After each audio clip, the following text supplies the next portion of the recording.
Hello students, welcome to study Hindi. आज हम वाच्य के अंतर्गत वाच्य परिवर्तन को देखेंगे, अर्थात कर्तृवाच्य, कर्मवाच्य और भाववाच्य के अंतर्गत वाच्य परिवर्तन को हम सीखेंगे। इससे पहले वाली वीडियो में मैंने वाच्य को बताया था, साथ ही वाच्य के अंतर्गत आने वाले ये तीन भेद कर्तृवाच्य, कर्मवाच्य और भाववाच्य को समझाया था। अगर आपने वो वीडियो नहीं देखी है तो डिस्क्रिप्शन में मैं उस वीडियो का लिंक आपको दे दूँगा। तो चलिए शुरू करते हैं वाच्य परिवर्तन को। इससे पहले कि हम वाच्य परिवर्तन को शुरू करें, चलिए एक बार पुनः जान लेते हैं कि वाच्य क्या है, इसके कितने भेद हैं और प्रत्येक भेद को हम कैसे पहचान सकते हैं। तो क्रिया के जिस रूप से यह पता चले कि उसके लिंग तथा वचन का प्रयोग कर्ता, कर्म या भाव किसके अनुसार है, ठीक है, किसके अनुसार किया गया है, वही वाच्य कहलाता है। अर्थात वाक्य में क्रिया किसके अनुसार है, कर्ता के अनुसार है या कर्म के अनुसार है या भाव के अनुसार है, ठीक है, इसे ही जानना क्या कहलाता है, वाच्य कहलाता है। जैसे उदाहरण स्वरूप सीता गाना गाती है, ठीक है, तो यहाँ पर जो क्रिया रूप क्या है, गाती है, और ये गाती है किसके अनुसार लगा है, सीता के अनुसार है कि नहीं, कर्ता के अनुसार, तो ये हो गया कर्तृवाच्य। वही अगला वाक्य देख लीजिए, सीता द्वारा गाना गाया जाता है, तो यहाँ पर क्रिया क्या है, गाया जाता है, और इसका लिंग एवं वचन किसके अनुसार परिवर्तित हुआ है, सीता के द्वारा नहीं, गाना के द्वारा हुआ है कि नहीं। अगर सीता के द्वारा होता तो ये भी सीता की तरह यहाँ क्रिया भी क्या होती, स्त्रीलिंग होती, लेकिन यहाँ पर पुल्लिंग है, जिसकी वजह से ये क्या है, गाना के द्वारा, यानी कि कर्म के द्वारा ही क्रिया परिवर्तित हुआ है, तो ये होगा आपका क्या, कर्मवाच्य।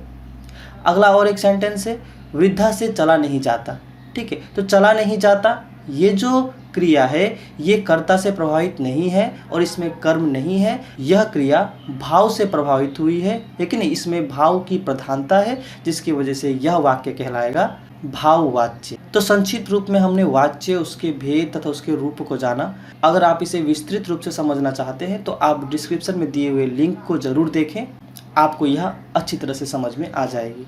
तो चलिए अब सीधे बढ़ते हैं वाच्य परिवर्तन की तरफ। वाच्य परिवर्तन, तो सबसे पहले कर्तृवाच्य से कर्मवाच्य बनाना। कर्तृवाच्य से कर्मवाच्य बनाने के लिए कर्ता तथा कर्म का स्थान परिवर्तन वक्ता पर निर्भर करता है, वह चाहे तो कर भी सकता है और नहीं भी।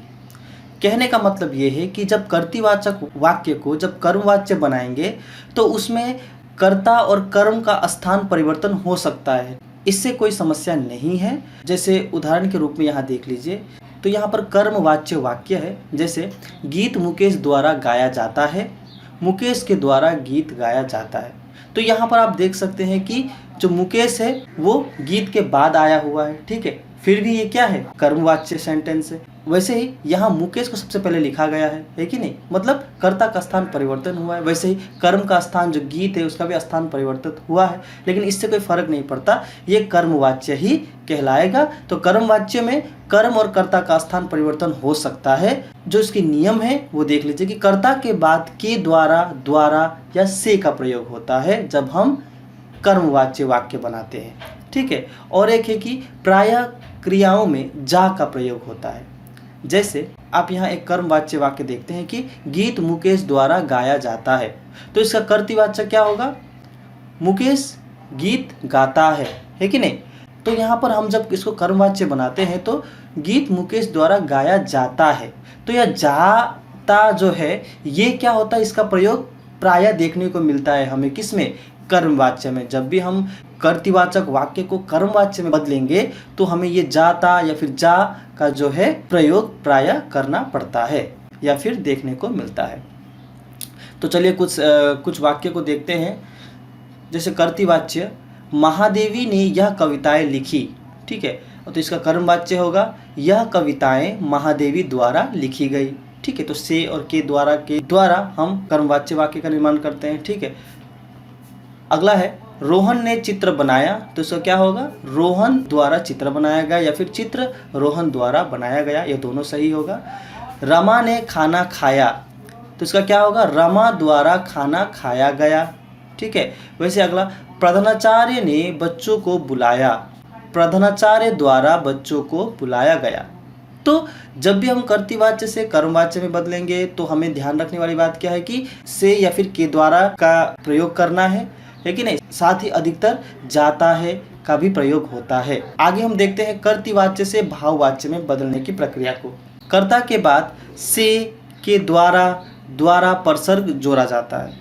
तो इसमें भी कर्मवाच्य की तरह ही जब हम कर्तृवाच्य को भाववाच्य में बदलते हैं तो से के द्वारा का प्रयोग किया जाता है। भाववाच्य का प्रयोग प्रायः असमर्थता प्रकट करने के लिए होता है। तो अधिकतर भाववाच्य जो है वो असमर्थता का ही संकेत देती है कि नहीं, असमर्थता का ही अर्थ प्रकट करती है।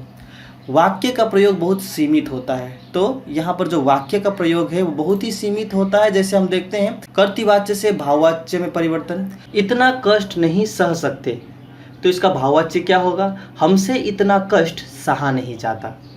ठीक है। अगला है दिव्या नहीं सोती है, तो इसका भाववाच्य क्या होगा, दिव्या से सोया नहीं जाता। अगला है हम रात भर कैसे जागेंगे, हमसे रात भर कैसे जागा जाएगा। आगे है सुनीता नहीं उठ सकती, तो सुनीता से उठा नहीं जाता। तो इस तरह से हम कर्तृवाच्य जो वाक्य है उसको भाववाच्य में परिवर्तित कर सकते हैं। एक असमर्थता व्यक्त होती है भाववाच्य में, और ये जो सहा नहीं जाता, रहा नहीं जाता, ठीक है, इस तरीके का आपको वाक्य यहाँ पर बनाना पड़ेगा भाववाच्य के लिए। आगे बढ़ते हैं कर्मवाच्य से कर्तृवाच्य में वाच्य परिवर्तन। तो करण कारक की विभक्ति से के द्वारा को हटा देना होगा जब हम कर्मवाच्य को कर्तृवाच्य में बदलना चाहते हैं। साथ ही कर्तृवाच्य में कर्ता कारक की शून्य विभक्ति या ने लगा दे। ठीक है, तो जो कर्ता कारक की जो विभक्ति है ने, उसे लगा सकते हैं, या फिर जो शून्य विभक्ति है जिसमें कि ने लगा हुआ रहता है लेकिन वो प्रयोग में नहीं लाया जाता है कि नहीं, ने का भाव रहता है लेकिन उसको प्रयोग में नहीं लाया जाता, उसे शून्य विभक्ति कहते हैं, उसका प्रयोग करना होता है। और वाक्य को सामान्य कथन में बदल दे, और जो वाक्य है उसको हमें सामान्य कथन सरल वाक्य में बदलना होता है। किसमें, जब हम कर्मवाच्य से कर्तृवाच्य में वाक्य बनाएंगे। तो चलिए देखते हैं कुछ कर्मवाच्य से कर्तृवाच्य में वाक्य परिवर्तन। प्रधानाचार्य द्वारा पुस्तकों की घोषणा की गई। ठीक है, तो ये कर्मवाच्य वाक्य है, तो इसको जब हम कर्तृवाच्य बनाएंगे तो प्रधानाचार्य ने पुरस्कारों की घोषणा की। ठीक है, सरल वाक्य। आज बच्चों द्वारा जगह जगह पेड़ लगाए गए। ठीक है, तो द्वारा से पता चल रहा है कि क्या ये कर्मवाच्य है। आज बच्चों ने जगह जगह पेड़ लगाए, तो जैसे कि ने का प्रयोग करना है हमें, है कि नहीं, और एक सामान्य वाक्य बनाना है, तो ये हो गया कर्तृवाच्य। वैसे ही क्या नरेंद्र से तैरा जाएगा। ठीक है, कर्मवाच्य सेंटेंस है ये। क्या नरेंद्र तैरेगा, सामान्य वाक्य। दादी द्वारा मजेदार कहानियां सुनाई जाती थी। ठीक है, तो कर्मवाच्य। दादी मजेदार कहानियां सुनाती थी, सामान्य वाक्य जो कि है कर्तृवाच्य। तो यह हमने देखा वाच्य परिवर्तन, कर्तृवाच्य से कर्मवाच्य पर, कर्तृवाच्य से भाववाच्य पर, और कर्मवाच्य से कर्तृवाच्य पर वाक्य परिवर्तन। तो उम्मीद है कि आपको यह वाच्य परिवर्तन समझ में आ गया होगा। कोई समस्या हो तो आप उसे मुझे कमेंट सेक्शन में पूछ सकते हैं, और इसे और अच्छी तरह से समझने के लिए आपको वाच्य वाली वीडियो देखनी ही पड़ेगी, वरना आपको ये समझ में नहीं आएगी। तो मिलते हैं अपने अगले वीडियो पर, तब तक के लिए थैंक यू फॉर वॉचिंग।